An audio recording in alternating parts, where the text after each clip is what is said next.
Bonjour. Alors aujourd'hui nous allons étudier le chapitre 1 en économie qui s'intitule La monnaie et les décisions des agents économiques. Nous allons essayer de comprendre ce que cela signifie. Nous allons d'abord nous intéresser à la première question, qu'est-ce qu'un agent économique? Tout d'abord ça peut être un ménage, mais également une société non financière comme une entreprise, une société financière comme les banques, l'État et ses administrations, ou bien une organisation à but non lucratif, et enfin ça peut être le reste du monde. En premier lieu, nous allons nous intéresser à ce qu'est un ménage. Un ménage, c'est un agent économique qui regroupe les personnes qui occupent le même foyer. Ça peut être par exemple un célibataire, ou bien des colocataires, ou bien un couple de personnes mariées avec enfants, ou même une famille complète, ou même un nombre de personnes qui n'ont pas lien de parenté mais qui vivent sous le même toit.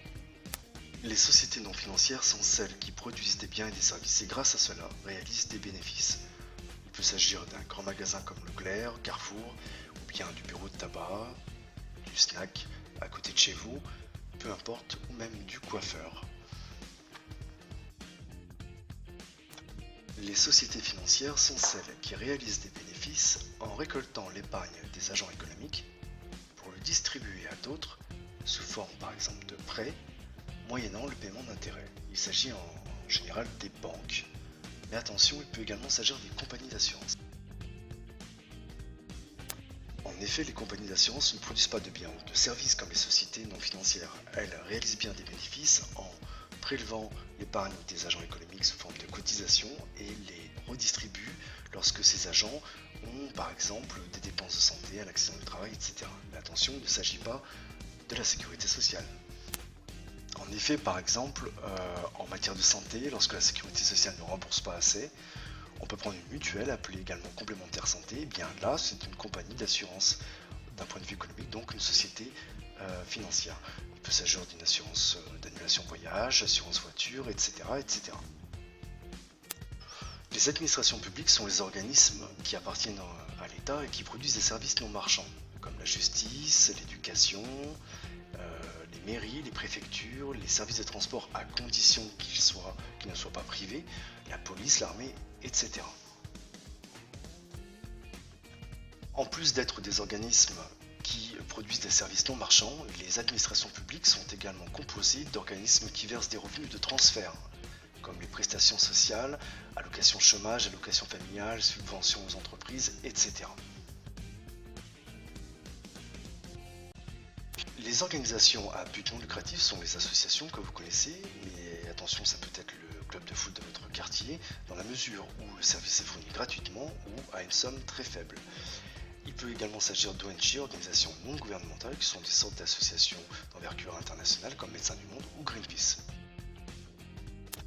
Le dernier agent économique s'appelle le reste du monde. C'est en fait celui qui regroupe ceux qu'on vient de voir, sociétés financières, non financières, etc., qui sont étrangers au pays qui est étudié. Par exemple, si on étudie la France, eh bien, tous les agents économiques des autres pays seront compris dans le reste du monde. Les agents économiques échangent des biens et des services, ainsi que de l'argent, sur ce que l'on appelle un marché. Mais qu'est-ce qu'un marché? Eh bien, un marché, c'est un système qui permet la rencontre entre l'offre, c'est-à-dire les vendeurs, et la demande, c'est-à-dire les consommateurs, d'un bien ou d'un service.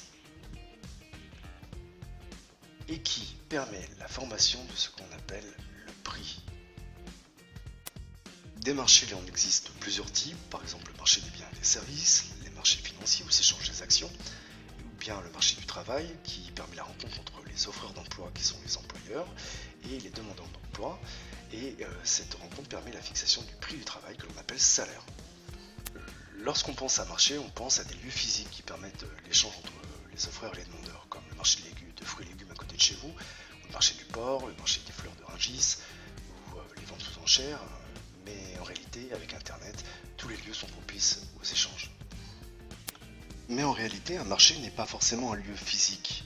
Pour les économistes, c'est un territoire où s'échangent des biens, des services ou des capitaux et dont les prix évoluent en fonction de l'offre et de la demande.